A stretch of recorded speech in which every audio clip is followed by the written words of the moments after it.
महाराष्ट्र विधानसभा नियम 293 अन्वय प्रस्तावावर बोलण्यासाठी मी उभा आहे। माझ्या मतदारसंघातील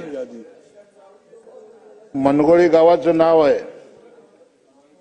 अध्यक्ष महोदय, माझ्या मतदारसंघामध्ये मनगोळी नावाचं गाव आहे।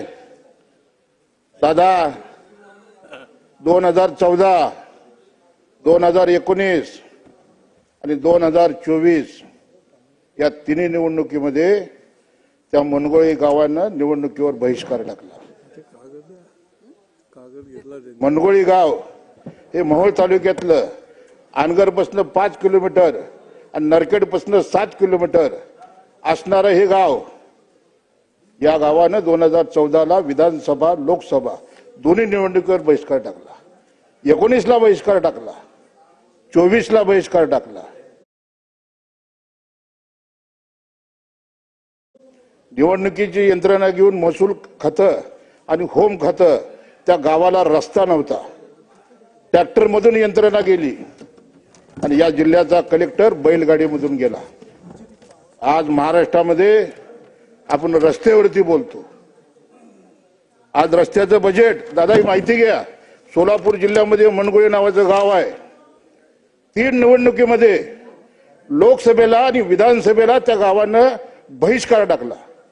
गावाची मागणी काय की आम्हाला तालुक्याला जोडलं जावं, आम्हाला रस्ता द्या, आणि आम्हाला रस्ता देऊ शकत नाही ही यंत्रणा। आणि रस्त्यावरती आज आपण 19,000चं बजेटमध्ये तरतूद केली। माझ्या हातात कागद आहे दादा। या वर्षाच्या अर्थसंकल्पामध्ये आपण सार्वजनिक बांधकाम खात्यावरती 18,480 कोटीची तरतूद केली। ग्रामीण भागातून ज्यावेळेला आम्ही आमदार म्हणून निवडून आलो, आमच्या मतदारसंघातली कामं ठप्प आहेत।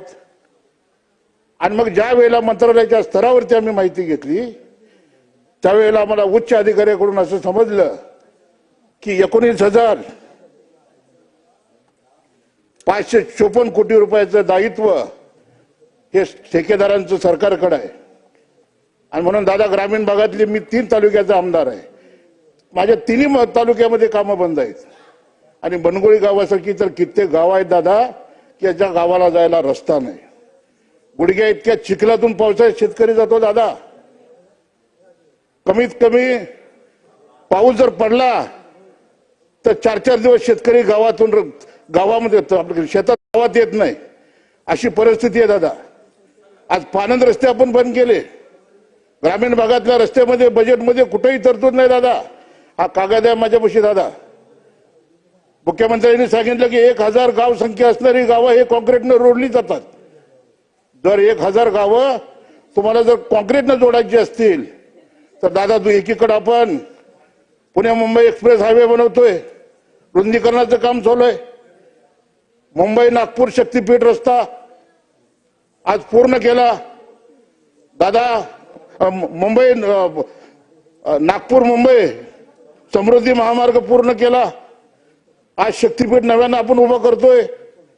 अलिबाग विरार कॅरोडावर करतोय। तुमच्या पुण्यासाठी ट्रॅफिक जाता होतं म्हणून पुणे कॅरोडावर तुम्ही पुन्हा रिंग रोड तयार करताय।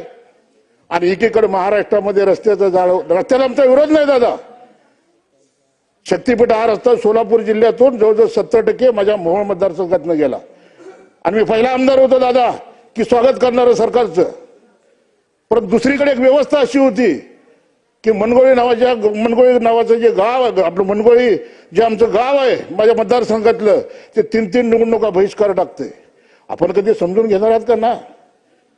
तिथलं लोकल राजकारण काही असू द्या, परंतु सरकारने या गोष्टीची दखल घेतली पाहिजे। आणि माझी विनंती आहे दादा की आपण दखल घेचाल, पण 15 वर्ष झाले ते गाव मतदान करत नाही। मी आमदार म्हणून गेल्या बरीनं गेलो, 100 खर्चानं मुर्मीकरणाचं काम केलं, तेव्हा लोक तयार झाले दादा। ही परिस्थिती आहे। आणि म्हणून माझी विनंती आहे सरकारला की ग्रामीण भागामध्ये अत्यंत शेतकऱ्यांचे रस्ते, दादा 3 किलोमीटरचा रस्ता आहे, 3 निवडणुका दादा। हा विधानसभेत आल्यावर बोलू दिलं जात नाही दादा, आम्हाला बोलता येत नाही। आज पहिल्यांदा बोलतोय। तेव्हा बेल वाजली दादा, बेल वाजली। आणि दादा मी तुम्हाला धन्यवाद देतो.